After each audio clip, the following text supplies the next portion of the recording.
Welcome to episode 3 of the RPGwhat podcast. I'm your host, Trevor, aka Zimmy Games, and here with me is the Disco Meister himself, the one, the only Red Wolf Renegade, my co-host and brother from another mother and another father, but we're not going to talk about that on this show.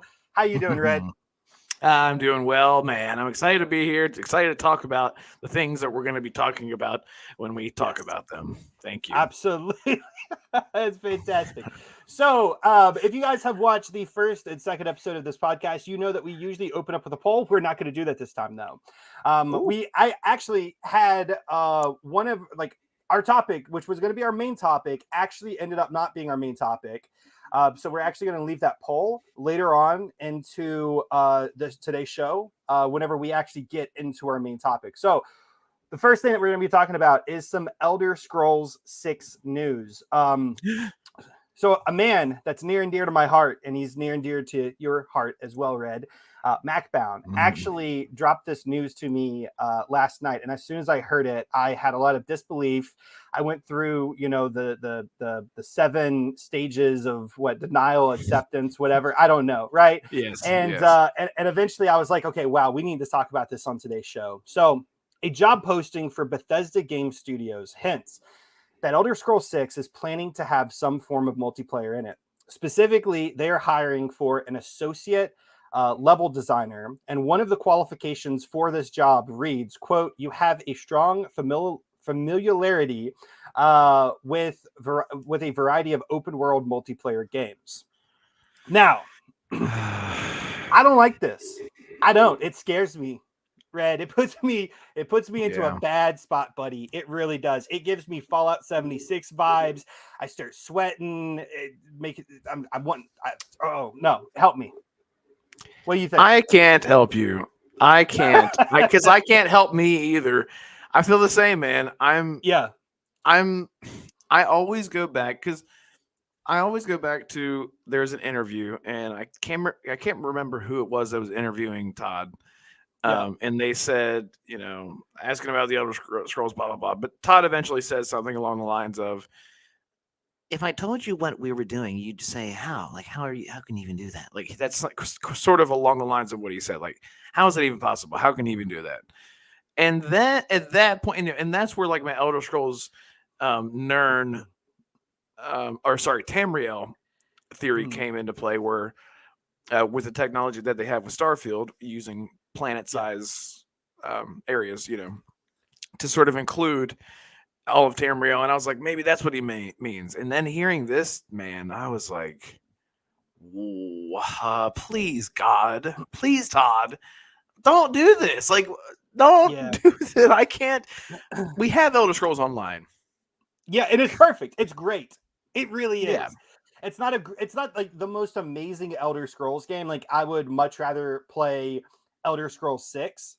Well, the way I want to play Elder Scrolls 6. I want to play Elder Scrolls 6 like it's Skyrim or like it's Oblivion. I would rather play that than ESO. But ESO is a fantastic game, right? It is. Yeah. But it already exists. Now, one thing that I hearken back to is there's been quite a few times that during interviews, they've made statements like, Elder Scrolls 6 is going to be like the traditional single player experience that we know and love, right? That we have experienced before. So I guess really to look at this and say, okay, well, they are hiring for a position, right? And knowledge of multiplayer open world games is important to whoever's filling this position.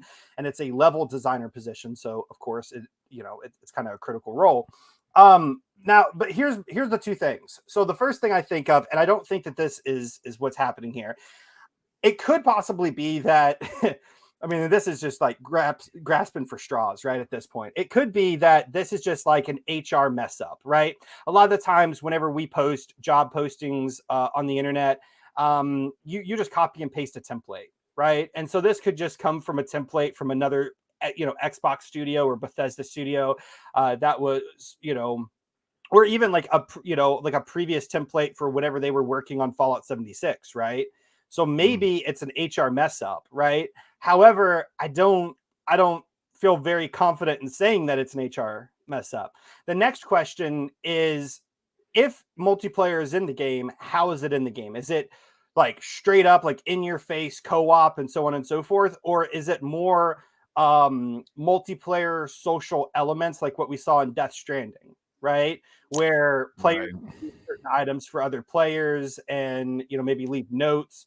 Kind of also somewhat similar to what we saw.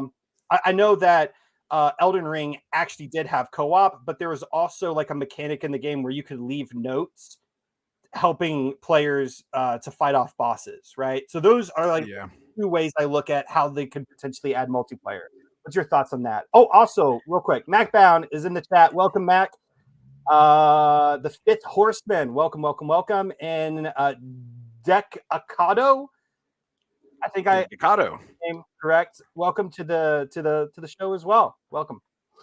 Yeah. Shout out to you guys, you sexy little. Well, anyway. So my thoughts. I seriously, if they do anything multiplayer, straight up create your single player game, make it a single player game. Do not build any game features, elements around the idea of multiplayer in any way, and just simply allow for people to drop in and play with the host. That's it. That is bare bones. Don't say, and if you have a friend with you, they can just run with you and do shit. Just the same way that people have modded Fallout New Vegas for co-op, Skyrim together, that kind of thing. I would be okay with it. It's just that, like, I'm not okay with it at all. I'm just saying, if it was there, what would I be okay with? It would just be very bare bones. Just run around in Elder Scrolls together. That's it. I would be against that. I really would. And see, I actually think it would be better the other way. And the reason, and I'll tell you the reason why. So many years ago, whenever playing, Elder Scrolls Oblivion with my buddies, like we would be in a party chat, and one buddy would always say, "Man, wouldn't it just be awesome if we could play together?" And I was like 13 at the time, and I said, "No, it would not be awesome." Because I was just that smart. I'm not really that smart. I'm kind of ignorant. But I said no, like, don't do that. And they're like the guy was like, why? And it's like, I mean, I don't have like a ton of video game knowledge, but I'm sitting here thinking, okay, from a logical standpoint, it takes time to build in those multiplayer elements, right? And all of these games are built on a budget, right? And so if they add in those multiplayer elements, they're going to have to take something out of the game, whether it be additional lines of voice acting, less dungeons, less NPCs, less quests, whatever. They're going to have to take something out of the game to put that piece in and still hit their targeted budget and sell the game, still make a profit, blah, blah, blah, blah, blah. It's a business at the end of the day, right? And I said that for countless years, when people were playing Oblivion, when people were playing Fallouts, whenever people were playing Skyrim, I kept saying that. And people kept saying, no, co-op would be amazing. Well, guess what? They got co-op. It's called Fallout 76. And that launched and it was a disaster, right? Yeah. I mean, there's no way your average Fallout fan was going to go into that and have the same enjoyable single player experience that they had in Fallout 3, New Vegas, 4, or even Fallout 1 or 2, right? I mean, it was so bare bones. And I feel that same way about Elder Scrolls 6, right? If they have to add in multiplayer, if they have to, I don't want them to, but if they have to, make it just something where you can like write a note and like throw it on the ground and like your friends can see that note and pick it up. You know what I mean? Or make it something along the lines of, hey, I can send you loot, right? Like I can send you like this cool piece of armor that I crafted for you. But I can't actually come to your game. I don't know. I would prefer it that way because I feel if you add in the co-op element, then you're going to have to make the maps larger, right? You're going to have to make the environments larger for two people to run around and play and have, fights and combat and so on and so forth, right? And I feel like if they make it co-op, it's not going to feel like Elder Scrolls the way I want it to feel, right? Yeah. I can't see right now. Sorry, the sun's in my face. Hang on. There we go. Oh, no, it's still in my face. Well, You It's have fine. It's sunglasses. fine. Put the sunglasses on. There, let me just put this Yeah, on. Doctor Disrespected up, bro. There you go. Perfect. Yeah, there we Yeah. go. Oh, I like Carrick from ACG almost. But what was I going to say? Oh yes, I can't. They would have to build a narrative around having something like throwing loot from one world to another. You know what I mean? Like they would have to have something tied, like like they're on the plane of oblivion, or that doesn't make any sense either. I don't know. Like I, but then you mentioned like making like dungeons bigger for Well, you'd multiple have to, people. right? And yeah, like look at ESO dungeon. They're huge. Like as soon as you walk in, it's like and there's like the ceiling is like they're massive. They're not these tight cluster. Not to say that in Skyrim and Oblivion that they're always tight, but for the majority of the time they are. They're because it's meant for single players. That's a good thing. That's a good thing to point out. I don't know, man. I don't know what else to. I just hate the idea. I hate the idea of it. Like they made Elder Scrolls Online for a reason. Yeah. The only thing that I want out of Fallout 76 now that there are NPCs is just a single player mode. And people say you can play it, so no, you can't. If you play for 300 hours and grind your ass off to get ammo, it's built like an MMO. Every single enemy just takes so much damage. All I want is a single player mode that's balanced, made as a single player game, and I would actually enjoy that game.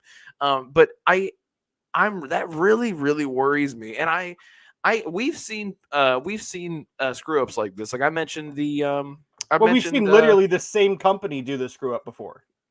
Well, that's the thing. Well, that's the thing. Like they allowed it to happen, and then they, BGS are not the people who made Fallout 76, but they are the ones that advertised it. They allowed it. Yes, exactly. Yeah, they still allowed it. And that's like the scariest part about it. I don't know. Like if you can just. That's the thing. Like, how do you get around it? How do you get around? Because again, what I said is allow the game to just be a single player game, and then just allow somebody to drop in.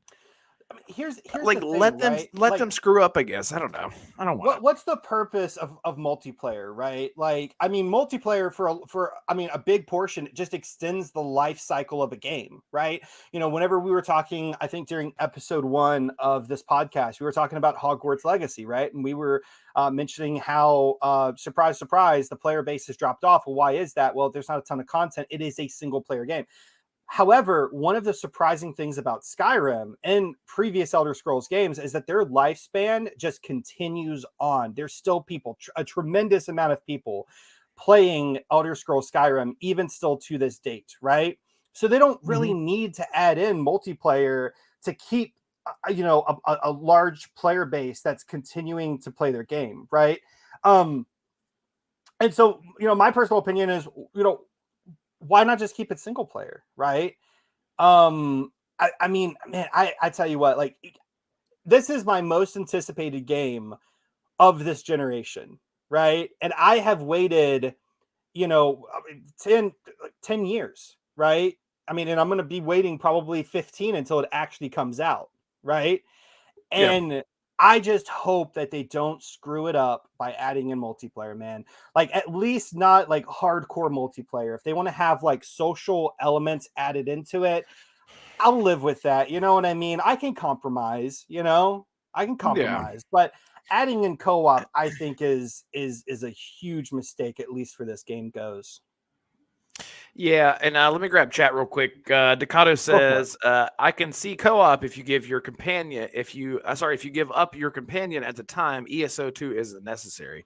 Not sure what he mean. I guess he's just saying that at that point, you would rather play Elder Scrolls 6 online rather than ESO because ESO would be unnecessary. That's actually hold up. That's actually a really good point, right? If they add in co-op, sorry for cutting you off, but if they do add in co-op and make this like if they really go heavy on the multiplayer elements, it renders ESO they're going to be hurting ESO, right? Yeah. Okay. Yeah, exactly. That's a really good point, Decado. Yeah. And the fifth horseman says, I think it would be cool as a post game thing with some sort of reasoning behind it, possibly with its own DLC. That I guess that could be a thing. Like you have like a multiplayer region, maybe something like that. I don't know. I don't know. I mean, if I they just, I treated just, it like Warzone, where it's almost like its own separate game, like right. It's maybe, like you walk like, beyond like a gate, and it's like the region, and it's like the Great War era, but it's not. Well, we're assuming that they're not going back in time, but imagine mhm. like it's just like there are players all over the place. Again, it would render, like Dakota said before, it would render ESO sort of Mhm. secondary at that point, and they don't want that. Um, yeah, that's interesting. He also says, sorry, the fifth horseman says it will be curious to see how their procedurals work in Starfield, and possibly if we might see some of it in Elder Scrolls 6. That's what I was Mhm. saying about like how they're going to work, because the thing that Todd says, I think the sun is not in my eyes anymore. Maybe it is. I think the thing with Todd saying, it's like because it's going down. The thing with Todd saying, you wouldn't believe me if I told you, how you're going to do that. I think that was when they were working with that tech and they were Yeah. using it in Starfield, and that was like 4 years ago, something like that. So that is interesting. Flamish in the chat, welcome Flamish. Thank you for being here. Yeah, and then Dakota says yes, only one player and not a launch completion perk. Not at launch completion perk. Right, like after you beat the game, then it's like, and now you've unlocked multiplayer. Yeah, that'd be whack. Yeah.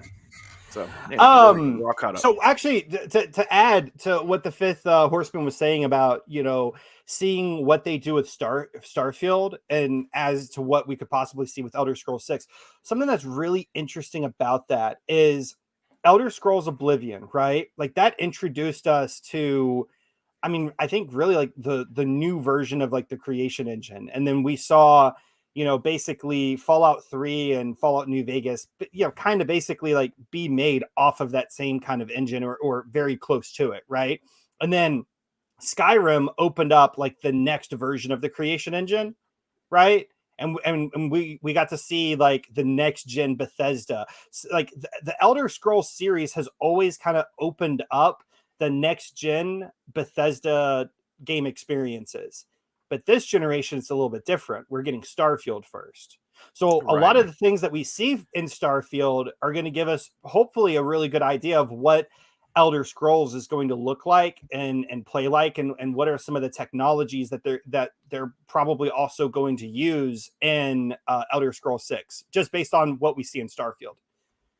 It's so funny that you say that. I'm so glad that you brought that up, because I almost forgot about something that I wanted to bring up. So this is a tie into that. Yeah. Skill checks. Check. Okay. Absolutely, they're going to bring skill checks in the way that they're bringing it back with Starfield. If anyone doesn't know what a skill check is basically the way that you build your characters with the certain skills that you have, the way that you level up, however you want to build your character.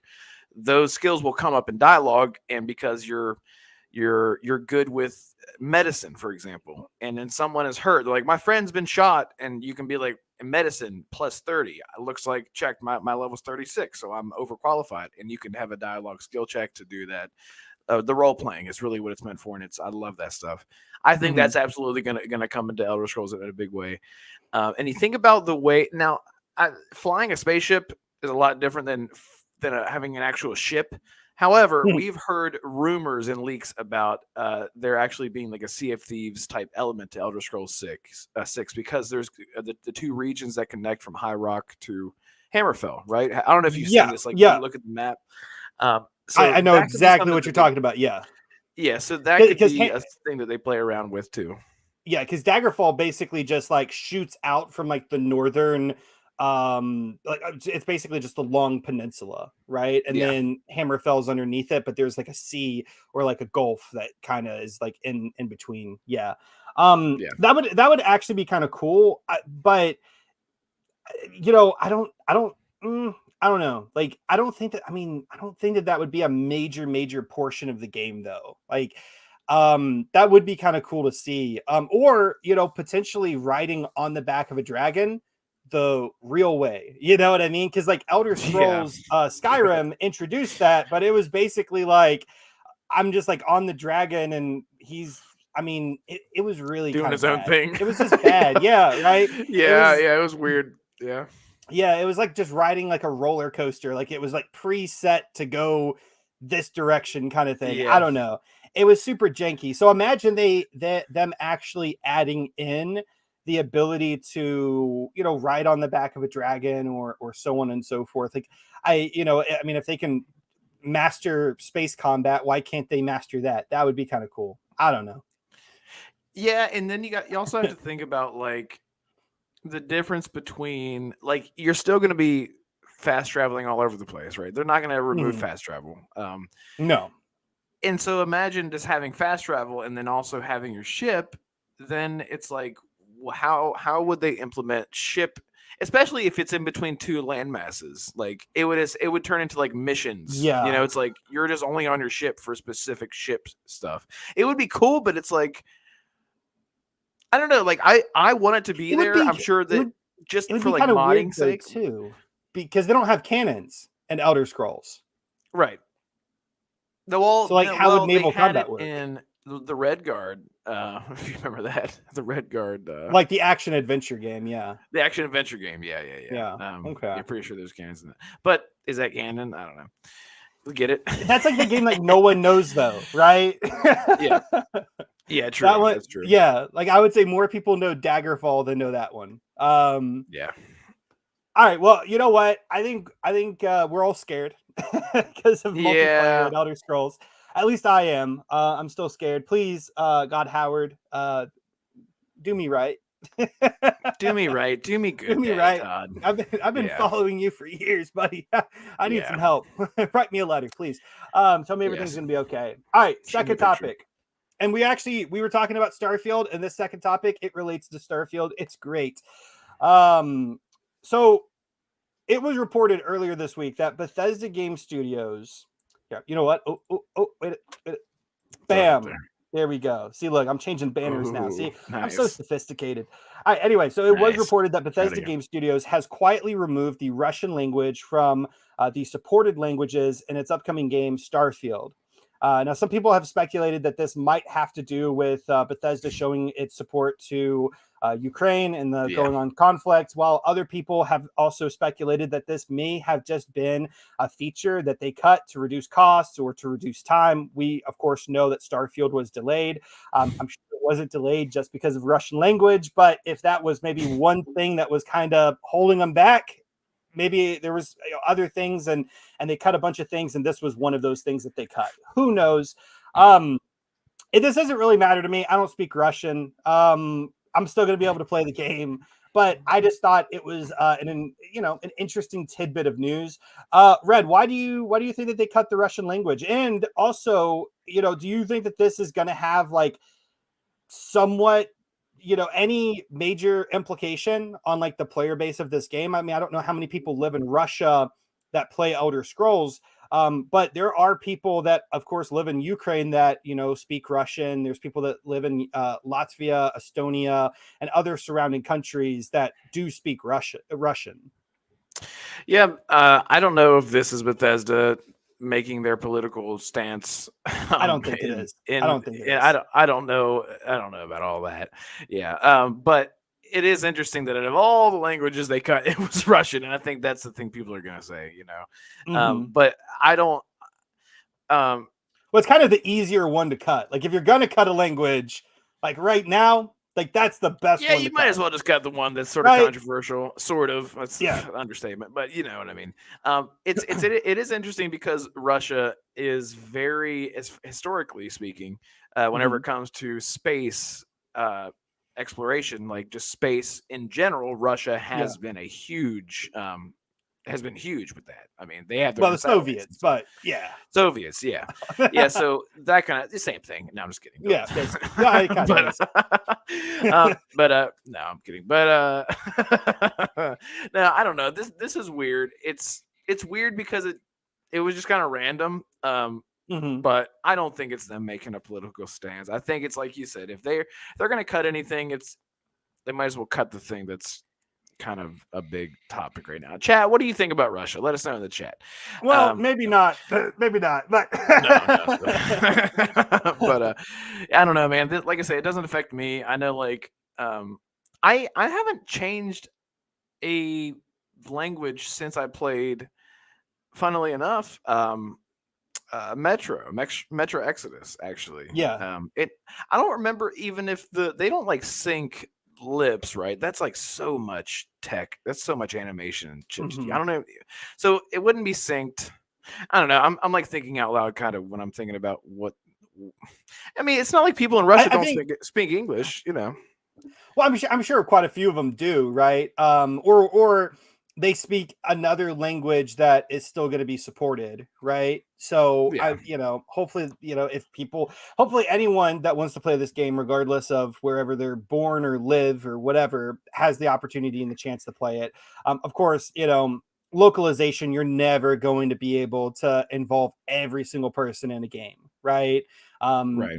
There's, I mean, yeah, I don't know. Like, you're always going to miss some language that a player that put, or a person with that may want to potentially play your game speaks, right? So, it is what it is. But I think I understand what you were talking about though before with Metro, right? Because that game takes place in Russia.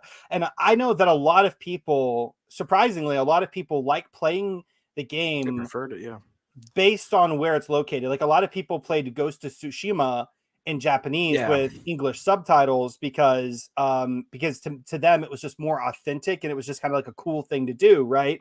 yeah. But with Starfield, I mean, it's not really, it doesn't really have like that same implication. So like, even those players really kind of aren't missing out with this. But I don't know. I thought it was a cool little topic, just to throw in there, add in some additional Starfield news. And speaking of Starfield news, we have another one. Oh boy.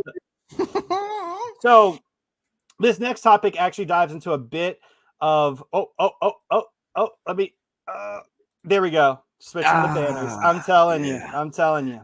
So this actually involves a bit of leaks, and rumors and so on and so forth. I don't think it's been 100% confirmed, but it was mentioned on Twitter. I think Walking Cat is his name. He actually posted this initially, and basically what it is Xbox's showcase that's happening on June 11th, their E3 replacement show, if you will have a bunch of Xbox stuff being talked about, but it will also have Starfield, right? And what was announced was the times in which the show is going to take place. Now, these times that were put out on Twitter were also confirmed or corroborated. Oh my God, that's such a hard word, right? By Tom Warren, Mhm. who is the senior editor at The Verge. So these times are 10 a.m. to 12 p.m. Pacific, or if you live on the East Coast like me and Red, that is 1 p.m. to 3 p.m. Eastern Standard Time, meaning that this show will actually last 2 hours. Now, Tom Warren actually shared his opinion that the main show he believes will be around 90 minutes. So that's when they're going to talk Hellblade. That's when they're going to talk just generally the Xbox stuff, right? But the last 30 minutes, he speculates, is going to actually be Starfield. Now, what we are going to be talking about is 30 minutes enough? Do we want it to be longer? Mhm. Do we think it's going to take place at the very beginning of the show, at the very end of the show? What do we also think that they're going to show off during the show? Are they going to show us everything? Are they going to lift up the shirt and just everything, Show some right? titties. Yeah. Yeah. Yeah. Yeah. I Or are know. they going to be a little bit more reserved? Well, look at it like this. I talked about this on my show actually. Hey, everyone in chat, go down to the description down below. Check out my Mhm. link. Subscribe to my channel because we talk about this stuff every single week. Yes. Starfield and Bethesda and Xbox gets brought up literally every single week. So if you would do that, that'd be great. But if you look at how much footage, okay, the first reveal for Mhm. Starfield was 15 minutes, but that's not. It was a lot of it was not a lot of it, but some of it was Todd talking, just up on stage. So we got around, let's say, like 11 minutes of gameplay. Look at how much people pick apart a 2-minute teaser trailer. That shit was picked apart for, and still, and now we had 15 minutes, give or take, of content, and people picked it apart, and they know that, and I've said it before. There are very few companies, with get the games of the type of games that they are, that can be picked apart and be like, oh, what if you can do this and what if you can do that? Like, people aren't Yeah. picking apart Final Fantasy 16, for example. They're just excited to play it because it's Final Fantasy. They're not like, Yeah. oh, his sword tingled in a weird way. I wonder. It's like, that it's probably because it's enchanted, and that's all there is to it. And I think a It's a lot of weird that comes down example, to the but fans too, right? Like the yeah, fans. exactly. Yeah.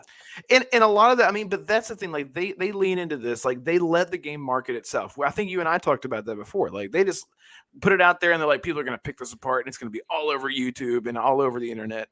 I'm thinking 25 to 30 minutes of Starfield Okay. at the most. I don't. It's just, Todd Howard recently said, like, we poured so much of ourselves and everything into this game. We're surprised of how much we've been able to pour. And we sort of know whenever you look at a space genre game in general, you sort of know you got space weapons, you got your spaceship, and you're in space and things and stuff like that. Like, you understand, like, sort of like the hollow shell of what makes a space game a space game. But Bethesda games they can go so in depth.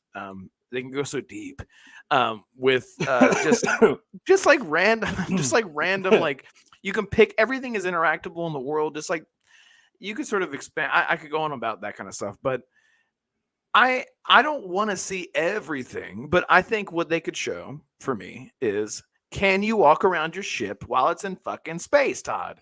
No, seriously. But I do want to know that. That would be cool to see, like, more of, like, how the ship works. That would be Yeah. cool. Like, can you haul cargo? Can you be a bounty hunter? Can you put people in the cargo hold to keep them alive?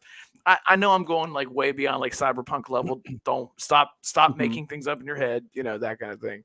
I don't know, man. That's the kind of stuff that I would like to see. Just like how you can approach things. Like, I know that they really leaned heavily into the constellation questions when people asked a lot about quests and how quests will work and stuff like that. So I think that they might actually show a Bleak Falls Barrow-esque demo and show us how a quest will work. We did see similar thing, with Crete, but it was sort of like boom, boom, boom, and then it was over. Obviously, they didn't have that much time, so I don't know. I can go on and on. I want to hear what you want to see. What do you think? Yeah, so I do agree with the whole, like, 25, 30 minutes kind of thing. I think if you make it too long, I think some people might possibly get a little bit bored just by seeing the same thing for like 45 minutes or an hour straight, right? Yeah. And so I think 30 minutes is like the perfect time, but within that 30 minutes, I think they're probably going to open up with like maybe a story driven trailer, right?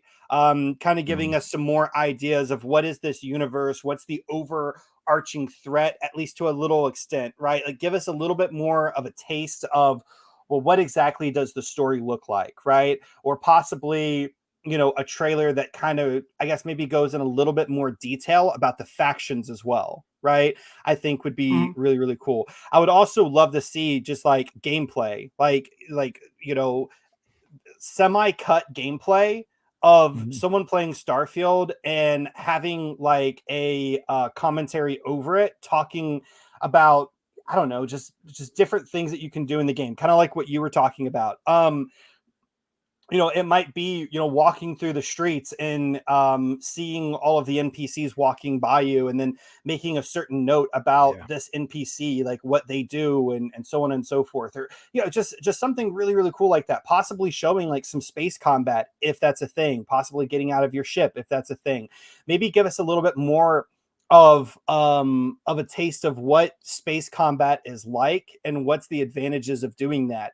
I would also love to see more about the shipbuilding, like, Right, exactly. because that's going to be a huge portion of the game. I feel that both shipbuilding and outpost building are going to be two of the things I find myself just like dedicating hours to, because that's something that I did in Fallout 4. Now, I know that a lot of people did not like the crafting or building mechanics and Fallout 4, but a lot of people did love that, and it definitely looks like Bethesda is continuing down that path, at least to a certain extent. So I would love to see more information about that. Just because I know as a player, I'm going to spend a ridiculous amount of time going around planets and picking up different scraps and mining and so on and so forth to get the resources to build a badass Normandy like Yes, spaceship, baby. right? Something, right? Yes. um what one other thing I would love for them to dive into is more information about these planets. It can't, like, they're not giving us the whole planet because there's thousands of planets, right? It has to be like a small section of a planet, right? Kind of like what the Outer Mm, Worlds did. I don't see them doing like a whole planet. Or if they do with the whole planet, show us how it's going to dude. be interesting for players to go across that entire landscape. You know what I mean? Like, show Yeah. us some random encounter events or something to make me better understand why it's a good idea to include 1,000 different planet-sized maps into this game, right? Yeah. I the thing is, like Todd said, he said, and not just this planet, but all the planets, and you can land Mhm. anywhere on the planet. He literally said that. And then we do get our cutscene and whatever. It's like if you think about it like this, there was sort of like a little ring, um, where like your cursor, whenever you were moving around the planets, I feel like that ring might like represent a rough idea of the region that you're going to be dropping in. Because No Okay. Man's Sky put it off really well. Like it's still insane to me how it's so insane to me still No Man's Sky. And I know every time we're going to talk about Starfield, it's probably going to get brought up because that's the only thing we have. Because Star Citizen isn't a real game; it's a scam. But I mean, we yeah. have the So Outer Worlds, you know what I mean? there's a game. Yeah, I need to get back Yeah. into that. But it's not like procedurally generated full size planets is all I mean. But I Mm. don't. I think that it will be. I think that it will You think be so? that No Man's Sky level. Yeah, No Man's Sky level, dude. No Man's Sky is like, somebody correct me in chat. That game is like 18 gigs or something. Like it's insane. It's insane to me. Like procedural generation to me is just, it's just insane to me. Because it is like, it's like seeds, right? Like, so Yeah. I don't want to get into the techno, but it is. It's like you're using seeds to sort of, you're putting away this asset, putting it in your pocket, pulling out the same assets, flipping them, and having different seeds and different. I kind of Yeah. get how it works, but it's crazy to me. I do think that they will be giant planets. I love the crafting. Do I you do forgot your you think question.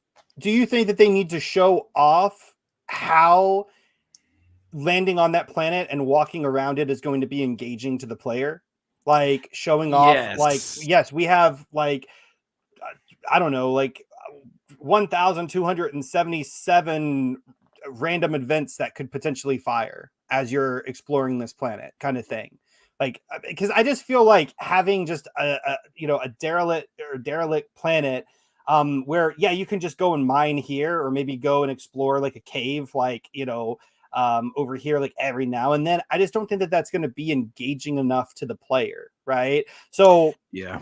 I think it would be very important that if the game is set up like that, to show the player, well, there's so many different random encounters that we have. You may discover like a Crimson, Fleet. pirate kind of, Crimson Fleet outpost, like over here in this cave. And then, you know, 2.5 minutes traveling this way, you're going to discover this other, amazing random event. Like maybe it's just this space capsule that a family's living out of or something. And maybe Right. some drug dealers coming around trying to extort them for money or something. Right. Yeah. I just think it would be important to show that, because that's a lot of area. That is a huge map size just overall in the game, and there needs to be engaging content really throughout that. I mean, because that's kind of what Bethesda games are built on, right? Yeah. Yeah. Yeah. Have Flemish, you, welcome. Welcome, go Flemish. ahead. He's the Belgian sensation. Welcome, welcome, welcome. Ooh. Nice. Oh, Ganga's in the chat. Ganga, what's Ganga, up? what's up? How's it going, Ganga? Welcome to the show. This is your first time in the show. So is it for Flamish. I might be mistaken, but I think the Fifth Horseman, this is his first time in the show as well.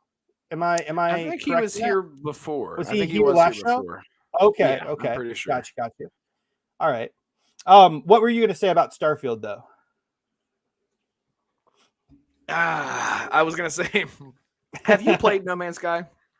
I have not, and I'll tell you, whenever that game was announced, I was really excited for it. It came out, it had disastrous reviews, and I'm kind of like, I kind of go under the idea of, hey, if the game wasn't perfect on launch, I'm not going to give you a second chance because I don't want to support the whole idea of, hey, games can be fixed, right? I want games to come out and be really, really good. You know what I mean? Right. And by really, really good, I enjoy playing them, right? Yeah. And so I feel like if I play No Man's Sky, then I'm kind of in a small part damaging the industry because I'm supporting bad behavior of releasing a subpar game and then fixing it over years and then reaping in rewards. You know what I mean? For that kind of bad behavior. Also, the achievements on Xbox are like not even achievements. Like I prefer like 5-point achievements or 10-point achievements or just like intervals of 5. Because I don't want like a 9 at the end of my gamer score. Like it bothers me. It's like achievement Oh, do they OCD. have that on? Yeah, they have like 17-point achievements and stuff in the game. So it's weird. Yeah. I will say, just in No Man's Sky's defense, it is. They not only gave us what we thought we were going to get with the game, they went so above and beyond. I don't know if you've seen it these days. It's not even the same game. Like, it is absolutely fucking insane what they did with that game. And they did it all for free. They didn't charge anyone, still have not charged anyone a single dime. No microtransactions, nothing. That game is insane. Because after No Man's Sky did make its comeback, and now it's just totally beloved. They did it in good faith, and people refer to it like, can this game, other games refer to it, can they make the No Man's Sky like comeback? Because the way that they did it was in good faith of like, we fucked up, we're gonna make it right, and then they did. That's not to say every single game, because we've seen where it's like, we've heard your feedback, we're gonna like Suicide Squad got delayed, and now they're like, we heard your feedback, kind of, and what are they gonna do? Just remake the whole game? Like, the game is just fundamentally not what people wanted from it. Whereas No Man's Sky was straight up just missing anything at all. I still put like 90 hours into it, but I totally understand what you're saying. You don't want to support the release it now, fix it later mentality. I totally get that. But what I was going to get to, the reason I asked if you played it, because you were asking, what's it going to be like walking around these barren planets? You can experience that in No Man's Sky. And in No Man's Sky, there are outposts every now and then. There are, what's a crazy, it still blows my mind, there are cave systems in No Man's Sky, just randomly generated cave systems. And most of them are beautiful and just insane. Like, some of them go underwater, and like you can mine like Minecraft, kind of like make tunnels. I don't know if we're going to see anything like that. I think the dungeons that we might see, like caves, will be enter a door, load, and then you're in a cell. Not a cell for people who don't know what I mean. Just, you know what I mean.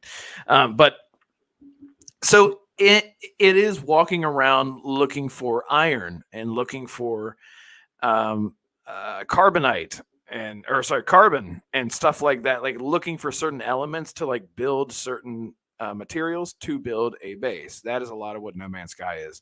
And I think that is going to be a lot of what Starfield is, just because the game feels fundamentally different and better as far as, technically combat, whatever. Yeah. I think that it might be a little easier to engage with, rather than losing out your whole life to wandering around a barren desert of nothing. Okay, I got you. So chat, I'm going to open it up to you guys. Let us know. Is there anything that you guys specifically want to see from the Xbox showcase? as it relates to Starfield. Now, I know like they're going to be showing off so many great things. They're going to be showing off Hellblade. They're going to be showing off, hopefully, Fable. You know. But as far as the 30-minute, what's rumored or potentially theorized to be a 30-minute segment of this 2-hour Xbox showcase, is there anything that you guys would like to see from Starfield? I think me and Red both have pointed out some rather good things that we would both want to see. So definitely pop it in the chat and we'll read it off. Oh yeah, weapon crafting. Oh, Flemish, that's a good one. That is a good one. And actually, if I'm not mistaken, they actually did a deep dive into the weapon crafting for some Bethesda show or video for Fallout 4, because that was really when they went like full-fledged, like, this is so cool, you can make tons of different weapon varieties in Fallout 4. And it looks like they've only expanded on that and Starfield. So seeing a guide for that would be absolutely incredible. What else do we have, Red? Let's see. Other companions, weapon modability. It looks like that is like people are sort of in the same mindset. I know that we have seen stills. Again, I know I've told you I go to sleep watching that Starfield showcase at 0.25 speed. I've seen it so many times, and there is a still shot that shows the weapon crafting. A little bit of it, and you can see slots. You can see like different, barrel and stuff like that, a magazine and stuff like that. I think that it won't. I think that it will be similar to what we have with Fallout, but it'll feel different because it is just a totally different genre. It won't feel as grimy and survivally. So that I'm really excited to see that, and I really want to see outfit. I want to see more, because dude, we saw the helmets. There's like 700 different types of helmets in the game, and I was like, oh my god, that's amazing. Because if you think about this in chat, you guys know what I'm talking about. In Skyrim, there are like 4 or 5 different variations of fur armor. That's just like one example, and there is like you have fur armor. 100%. There's like the one with like the fur over your shoulder, one with no fur over your shoulder, one with like fur around your waist. You know what I mean? Yeah. Well, there's a fur armor for every occasion in Elder Scrolls Skyrim. That's exactly. Just facts, right? Decado, he said other companions. I think that would be awesome, right? Because we know that you're gonna have that robot companion, right? Have they shown off any other companions, Red? I don't think that they have they? They did very over Todd's shoulder. The guy that was playing that, there was gameplay over Todd's shoulder. Your companion runs out of their ship, and then they sort of spin around for 1 second. If you slow it down, they look back and you see a human companion following you out of your ship, and that's it. I do want to see like the secondary, or the secondary dialogue, where it's kind of like it's again Mass Effect. You throw the Mass Effect things up there, but in Mass Effect, you will say, depending on who you have with you, you'll say something, and then whoever you have with you will be like, actually, and they'll like pop in and say something, and they might like help you with a dialogue choice or whatever. Yeah. Sounds like that's what they're doing with Starfield, but maybe like a little more in depth. I want to see an example of that. I love that idea. Going off of that, Flamish says romancing. Now he also mentions that romancing is not going to be in the game, right? Yeah, I think that they have confirmed that. Like you're not going to be able sex. to. There is romancing. Yeah. There's no sex. It's not going to show sex. It'll be implied, I'm sure, but they're not going to. It's not going to be like, again, Mass Effect. It's not going to be literally show the full-on humping. To branch off of that, I think it would be really cool to just see relationships in general, whether they're of a romantic kind or even a professional kind, right? We know that you're going to have a full-fledged crew on your spaceship. You're going to be able to put people into your outposts to manage your I don't know, whatever you're doing in those outposts, right? E-commerce, Shopify, galactic business endeavors. I don't know. But it would be kind of cool to be able to say, have like an actual relationship with your crew. That's something that's so amazing in Mass Effect, and Obsidian did it kind of well. Yeah. Well, should we? Yeah, because we're um, talking a mess. but no, I mean that's something that another game, Obsidian, the Outer Worlds, right? That's something that they played Yeah, with a little bit as well, and I think that they did a there really we go. good job with it as well. If I'm going to be honest, right? Yeah, yeah. The thing is, like, I being on a ship with people all the time. Again, please, Todd, let us walk around our ship. I do not want to have to land my ship to be able to walk around and interact with my crew or everything on my ship. I think that would just be a huge, again, Mass Effect. It did it so well. Um, I I I want to know, like, because you can. They said, like, you can hire people and put them on your ship because Mm-hmm. different people will have different skills and stuff like that. Someone in chat said something about yeah, Flamish said, I remember they will be more human with emotions. I think he's just referring to the perspective and the facial animations now, which is great. To that, I think that's great that they did that because it looks 100 times better than anything that it has been before. I seriously worry that I'm going to feel claustrophobic when I'm interacting with people. I hope that they give us an option to sort of pull it back and have over the shoulder. That's just me. It's just literally just me. Because if I'm interacting with the person and this is it all the time, it's like, hi, it's Mm-hmm. like, I'm your best friend now. I'm so glad that we got Hi, my through that name's thing Dave. together. I'm Dave, right? And I'm like, I'm not going to be able to deal with that. I am not going to be able to deal with that all the time. So I do hope that I they got change you. that up. See, I'm Just as I'm far as I'm like kind of feeling I'm used to it good. because that's like old school Bethesda, right? Like I'm Right. used to it. So I don't know. I hear what you're saying. I think accessibility is really important. And for some gamers, they may actually just genuinely find that to being very uncomfortable because it would really feel like you're super close to someone, right? And some people with social anxiety may actually feel uncomfortable with that. So having the Yeah. accessibility option of zooming out the camera to some extent, or Right. just increasing like how big they appear on your screen, I think would actually be a really cool thing for them to do. I don't know if they've thought about doing that, but that's why they should watch this show. Am I right? Yes, Todd. Watch us. That's right. Yep. So let's move on to the next topic. We've talked Elder Scrolls, we've talked Starfield. I mean, this has been basically the Bethesda show up until now. But now we're actually going to be bouncing over to some Fable talk. Now, Mm. this topic is actually a bit of old news. It really is. The whole idea of this came from an article that was written on I think March 4th or March 5th. But I still feel that it's relevant, today. Yeah. And we also haven't talked about it on this show, and we talk about just tons of RPGs, and we haven't even got the chance to talk about Fable yet. So let's do it. So it involves Fable. Basically, around a month ago, it was reported that this game was having a bit of an identity crisis. Apparently, some of the developers are unsure what the game is, and some of them were calling it a Witcher-like game. So I guess really my question to you, Red, is, and the question goes out to the chat. Um, does this bother you? Right? Like, should this Fable game, would you be fine with it being a Witcher-like Fable game? Would you prefer it to have its own identity? Stop it.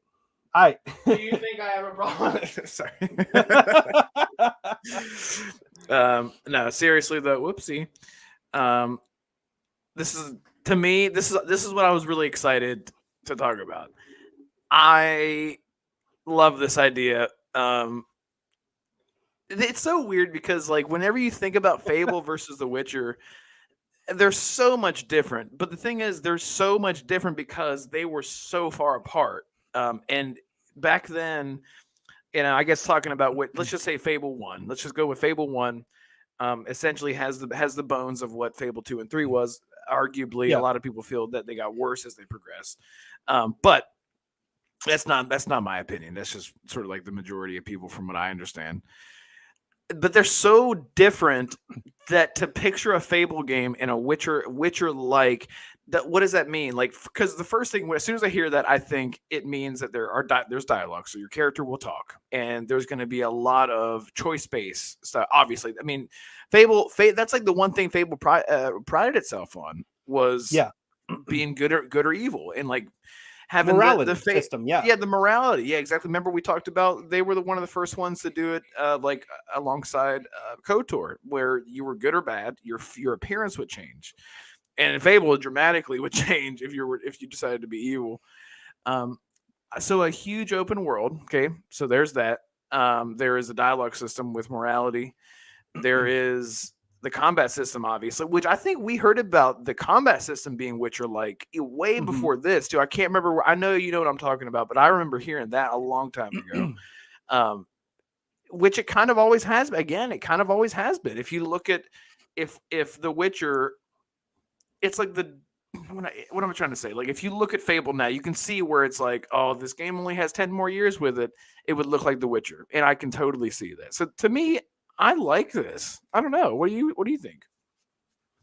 You know, I'm kind of torn, like in a few different ways. What I will say is, I I don't like the idea that an established franchise should basically become like another established franchise, right? I think what Mhm. makes gaming great is its diversity, right? We can go play Halo and it feels like Halo, right? We can go play Call of Duty, it feels like Call of Duty. We can go play Elder Scrolls and it feels like an Elder Scrolls game. And then we can go over to Dragon Age, which is literally a fantasy game, right? um but it's so vastly different from, Elder Scrolls, right? um and so, for me personally, I want, whenever I play Fable, I want it to feel like Fable, right? I understand that Playground Games, this is now their baby, right? Lionhead, right, Yep. Lionhead Studios. They're not around anymore, right? And I get that, right? But I still think it's very important that they pay homage to what made this franchise what it was, right? Because people that go out and buy or, install Fable on their Xbox, they're not installing Fable because it's like The Witcher, right? A lot of them are going to be installing Fable because it's Fable and they remember playing Fable back in the day. They remember collecting STDs like Pokemon cards, you know what I mean, on the Oh on that yeah. stat screen, right? Yeah. They remember going to the chicken kicking contests, right? They remember Jack of Blades and so on and so forth, right? They remember all of the great unique things that made Fable, like marrying your wife and then killing her, to go marry another wife, right? And then killing Yes. her to then go marry another wife, right? Yep. Purchasing property, right, as an income source, right? Mhm.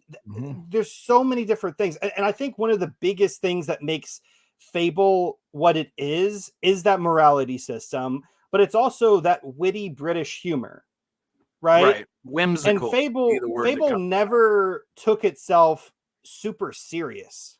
You know what I Right. mean? And in some ways, I think that that's one way that the third game kind of hurt itself, is that it took itself very serious at certain points. You know what I mean? Yeah. Whereas like previously in Fable, like I'm not saying that there was never any serious moments, but it wasn't super, super dark and serious the way that it was in Fable 3. So to me, if I'm all perfectly fine with, game developers taking inspiration from other game series, but I don't want it to be like a Witcher clone, if that makes any Mhm. sense. I Right. want it to be Fable at the end of the day. Right. It'd be kind of like no, I'm not going to compare it to Harry Potter because and not in the way you think. Never mind. It's a whole thing.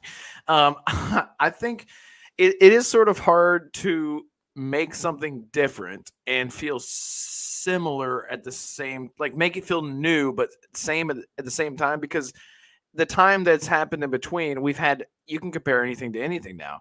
You could look at like John Wick is like the evolution of action movies, and it sort of has met Mhm. its like pinnacle. It's found its peak, and that's where it rests comfortably. Or like any like not point blank. What was it? No, Speed. I don't know why I'm going Keanu Reeves. That was totally random. Did not mean to put those two. That's a good But movie, like though. Speed, I tell yeah, you, like that's a Speed good movie. it is a damn good movie. It is, Yes, it is. guys. Go watch If you haven't seen it, I keep not trying to say Point Break. Speed. Another Keanu Reeves. Yeah, Speed. Now you could say like that's like now we have Fast and Furious or something like that.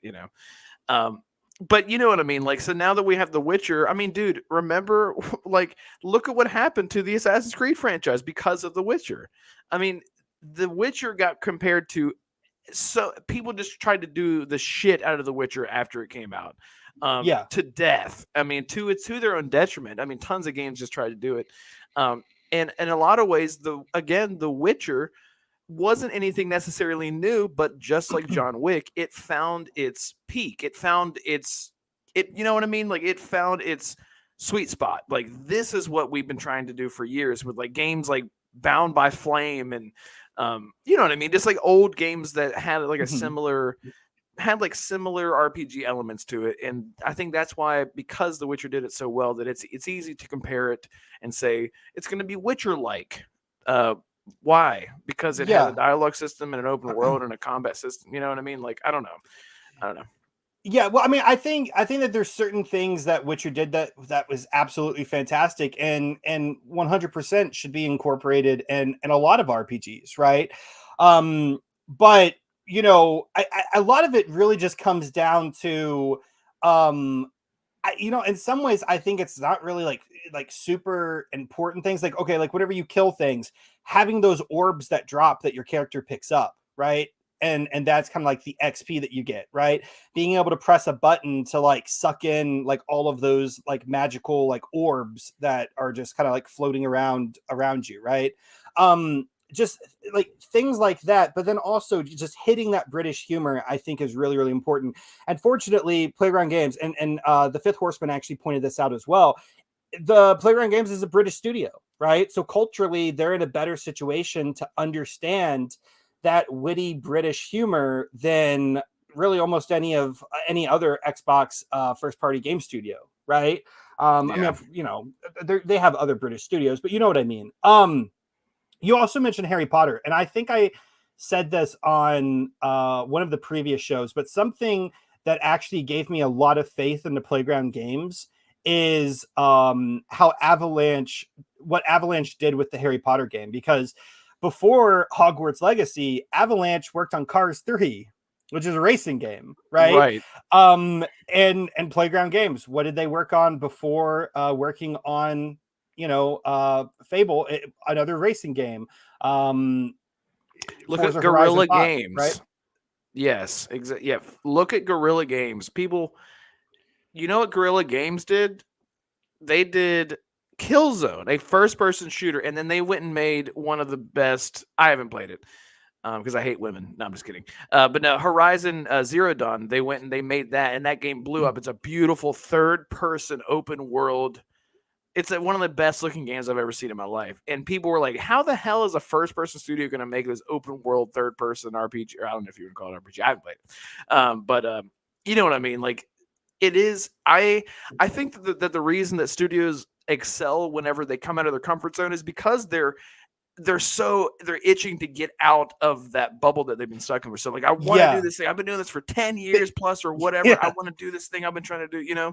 So I think that's why, Yeah. because Well, the passion is you have there. that guy on the art team. He's like, man, I'm so tired of just designing tire wheels. I want to do like a Yes. wagon wheel, like a good wagon Yes. wheel. I want to get spokes, you Right. know? Yeah. I'm gonna have it like, yeah, exactly. Yeah, the spokes. Exactly. Yeah. Exactly. Yeah. I'm gonna make it dangerous. Chio Walker, thank you so much for joining us during the live show.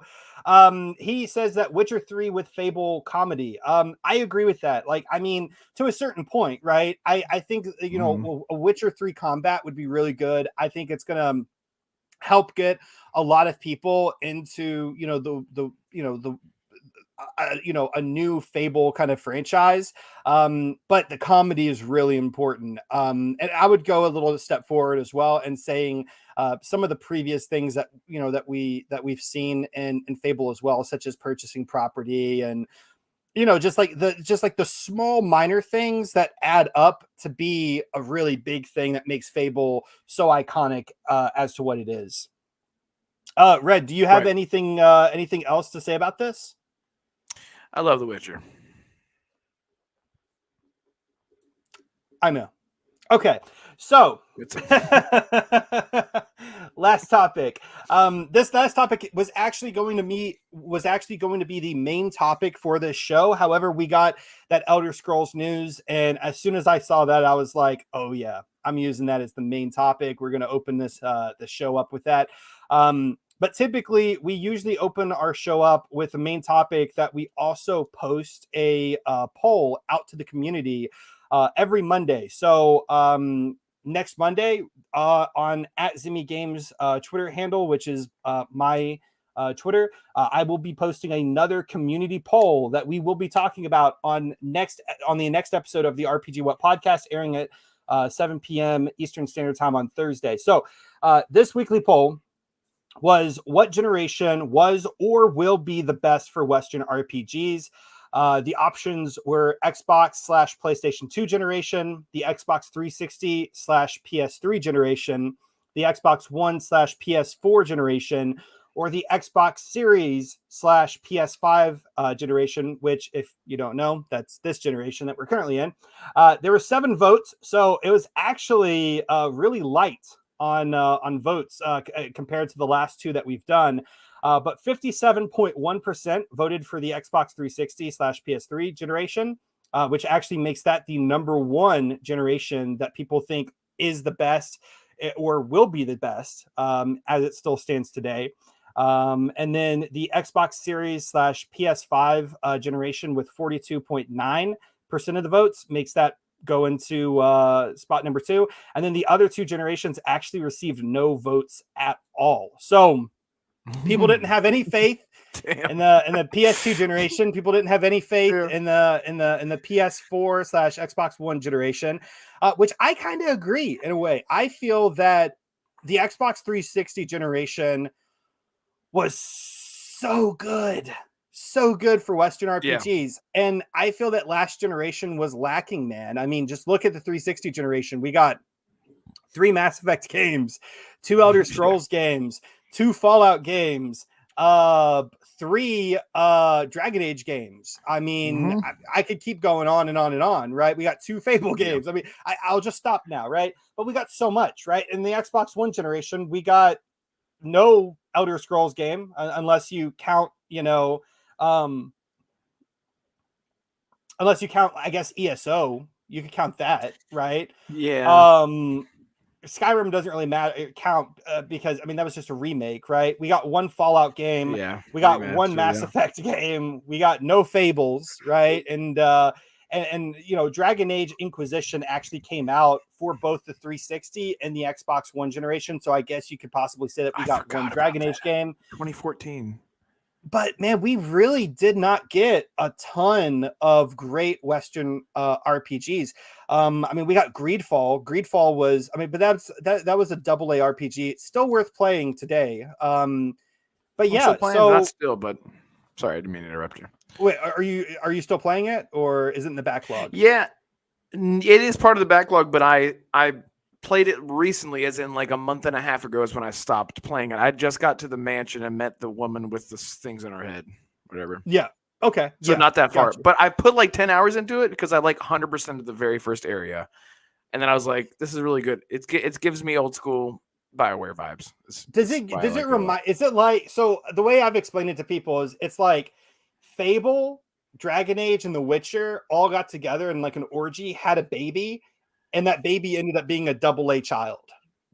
Yes, that's a really good way of putting it. That's a really, really good way of putting it. Yeah, because it does have sort of like the AA charm where it's like things like you're like, can I jump over that? No, you can't. This is like like the Fable blocked off invisible section that you can't jump over things, which nowadays it's like what? But but it does. The RPG elements are great. The combat is pretty good.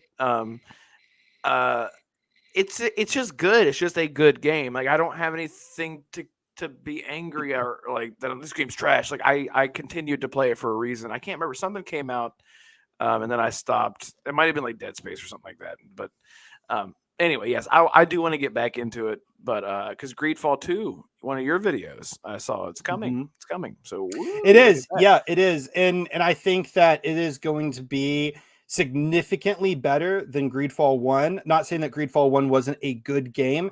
It had flaws. It was a AA game, but I think Greedfall 2 is very much going to kind of teeter more towards AAA, right? Mm-hmm. But anyway, back on actually real quick before I miss it. The Fifth Horseman said something really funny as it for our last topic. He said, yes, but can you kick your wife and marry the chicken Ooh, in is that a Fable? thing?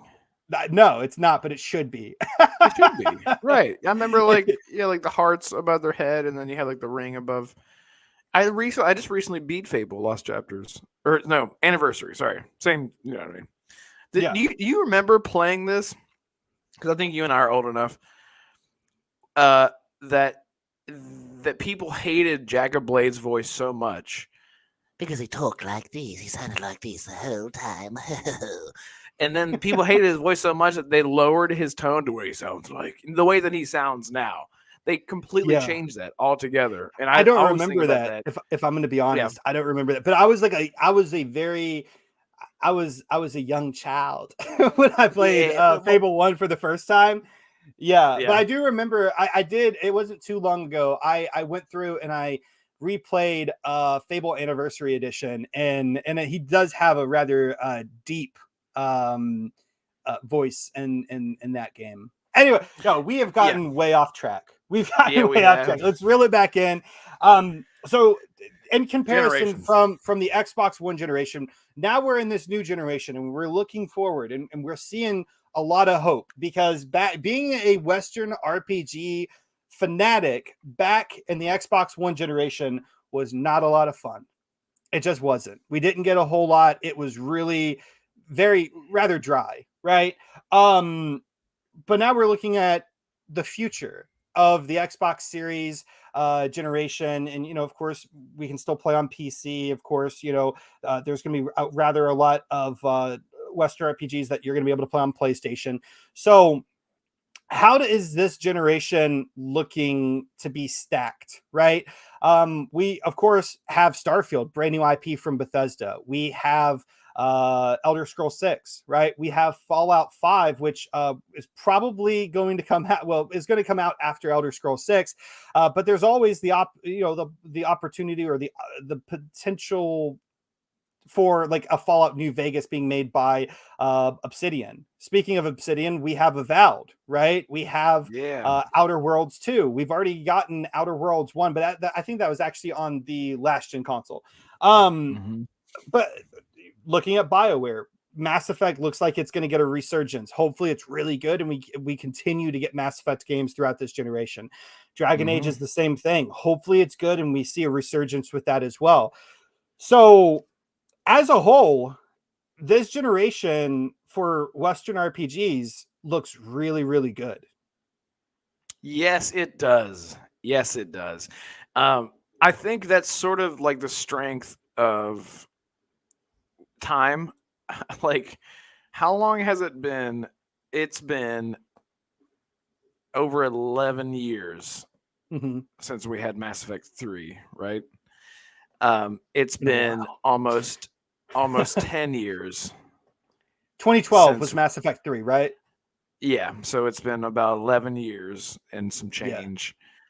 And then Dragon Age, we're coming up on 10 years since the last Dragon Age.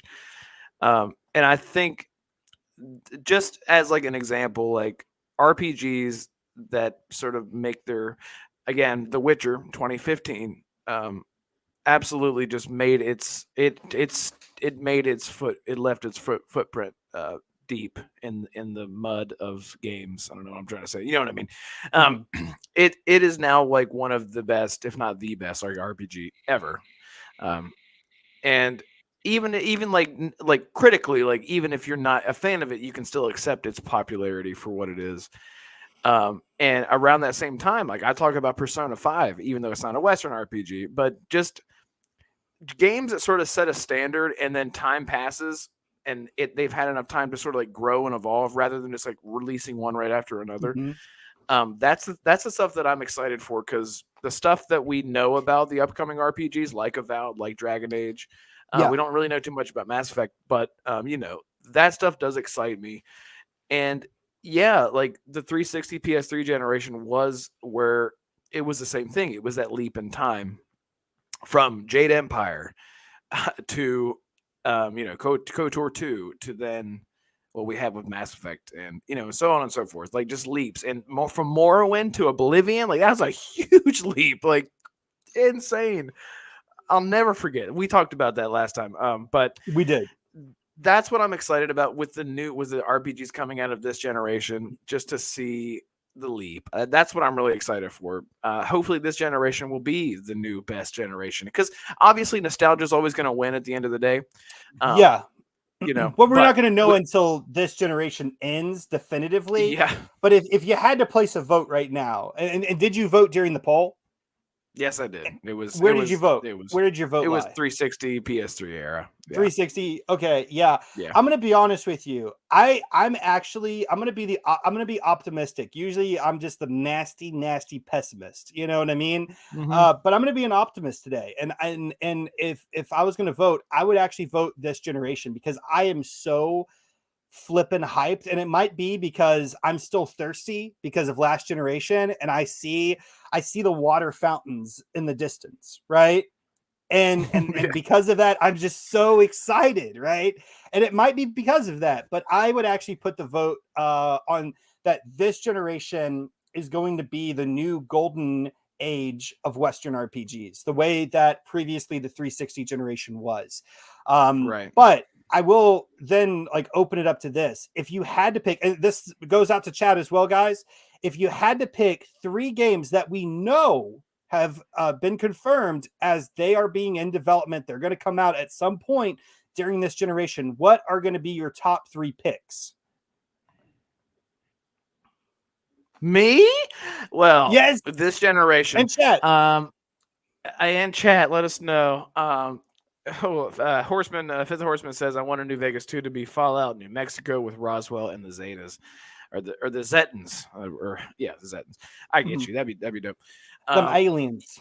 Them aliens, baby. Yep. Oh, 3. Mass Effect. Mass Effect number 1. Okay. Okay, wait. Do you mean no? Yes. No. Starfield is number 1. I'm sorry. Starfield is number 1. So you're gonna put Starfield as your most anticipated above Mass Effect. Yeah, man. And I know it's really weird. I'm removing just removed mine. Your cartoon. Actually, I can't do that. But after today's show, I will be able to. I'll tell you. I understand. You just cut the top of my head off and just leave it there. Yeah. But it's because Starfield is my dream game. It's literally my dream game. No Man's Sky was my dream game. Whenever it came out, I was like, this is the greatest thing ever. And for the reasons that I love, it's not that it's not that it disappointed me. It's so weird to say, because whenever I first played, the reason that I owned my PS4, the same PS4 that I own right now, is because I wanted to play No Man's Sky, because it was exclusive for a while. And it was nothingness. Didn't have third person, didn't have nothing compared to what it has now. It's just nothing. And I played it for 90 hours. I was obsessed with it. It was just such a ethereal, chill ass, just wondrous experience, because I hadn't had anything like that before. And so now, so Mass Effect being what I loved most about RPGs, mixed with the Star Wars living, sort of injecting yourself into an experience, I'm going to be the space guy, um, along with it just being a great space opera type epic. Sorry, space epic. I think Mass Effect is more space epic. Star Wars more space opera. But yeah, Starfield, like that's like everything. You combine Mass Effect and No Man's Sky together, and that's the closest thing, other than the camera being like this close. But you know what I mean. So that's my number one of all time. Real quick, Fifth Horseman. Yeah, we're pretty much limiting you to RPGs. But I mean, if you can't think of RPGs, or if you can only maybe think of a few, throw in some other games in there if you want. But as far as me and Red goes, we're limiting ourselves to Western RPGs. So Red, your first one is Starfield. So is second, like where's second going? For just anticipated, we're still just talking about anticipated. Yeah, like things that we know are coming. They've already been announced. Mass Effect.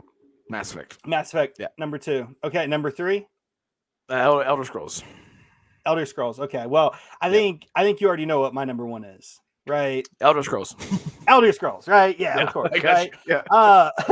No, number 2, honestly, is a little bit more difficult for me, but I would probably say Elder Scrolls 7. No, I can't.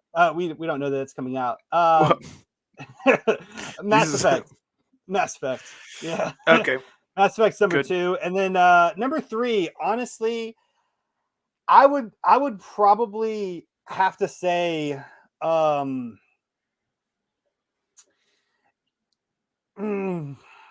Starfield. Come on, man. It's so hard. It's so fucking hard. See, I'm like part of me is like Fable, but then part of me is like Starfield, then part of me is like, I don't even know what Avowed is right now, but it's kind of looking good too. So you know what? I'll say Starfield, because I am like really excited for that game, and I'm a huge Bethesda just nut. You know what I mean? So yeah, I would say that as well. I would say that for sure. See, Fifth Horseman says GTA 6, one of those generational games, but that's going to be my second. Elder Scrolls 6 probably number 1. Yeah. Third, I'm not sure I can trust the true Mass Effect after Andromeda. I totally understand I get what you're saying. Totally understand that. I hear you.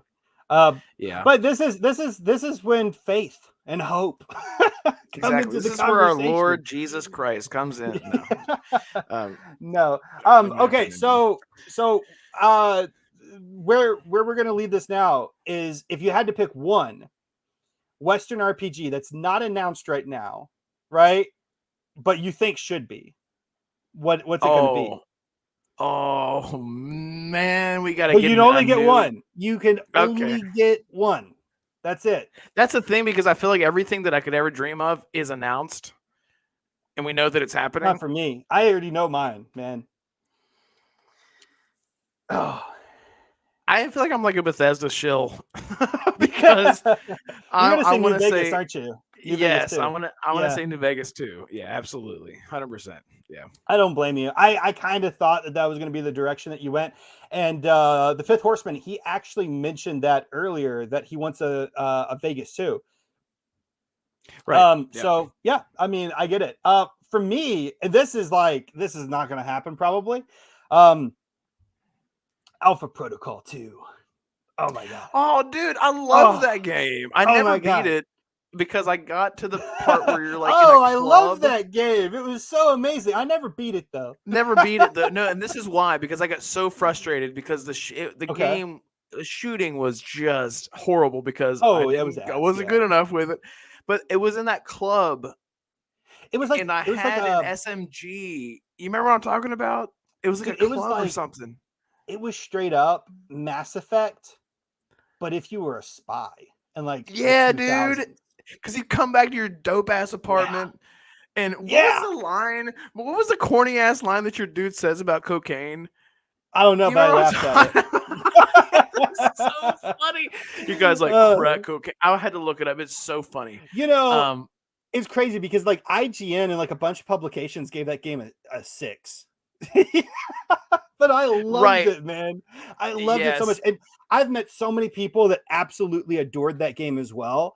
And I think it is criminal that Obsidian. I understand why Obsidian hasn't made a second one, because financially they've kind of been in the rough. You know what I mean? Right. And I'm sure that game probably didn't perform amazing for them.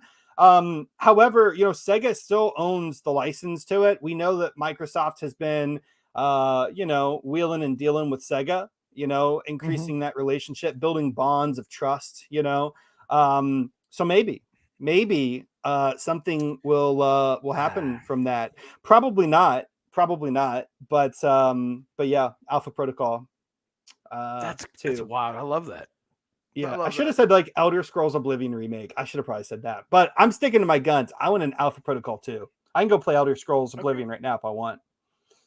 I would love to see big ass mods from Bethesda like ported over to mainstream or like console. I guess would be a mainstream, right? Are you talking about like that Sky big Delivery. like Sky Oblivion, right? Yeah, Mod. yeah, that kind of stuff. Yeah, like Fallout New Orleans or whatever, that kind of stuff. Yeah. You know what I would want to see?